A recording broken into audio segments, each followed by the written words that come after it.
paano ma-open ulit ang GCash account mo. Latest updates for 2023. Watch this. Hi guys, this is Erling TV channel.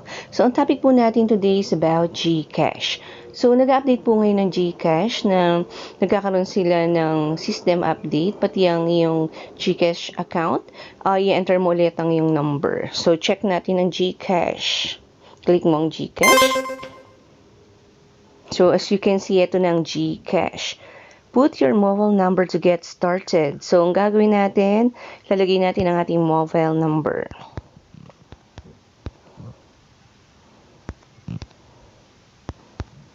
So guys, eto na siya, ang ating number. So ang gagawin natin ay ine-next po natin. Eto ang lumabas sa ating pag-next. Do you want to link this device to your account? We need to do two-step authentication before linking your device. A 6-digit code will be sent to your mobile number. So ang gagawin natin guys, para makakuha tayo ng code ay isi-send code natin. So para magamit ulit natin ang ating GCash account, send code.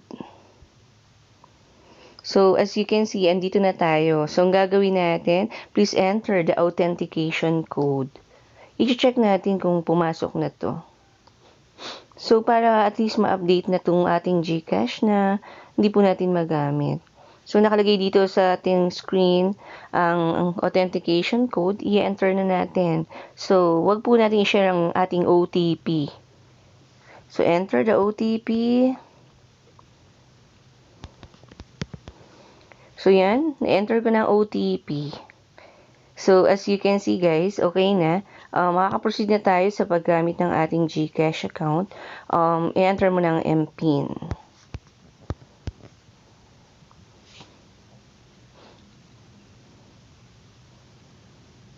So, inagawa to ng GCash for, siguro, security and privacy reason. So, yan. Lumabas na siya. I-X mo lang yan. Yan, X lang natin.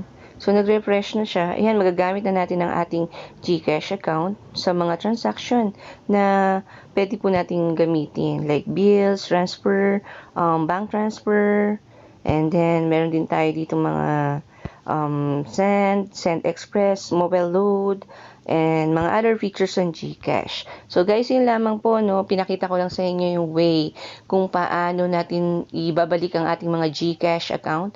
Sa pag-update nila, kailangan pong i-enter ang iyong number and i-link ang iyong number sa device na ginagamit mo. Again guys, this is Erling TV channel.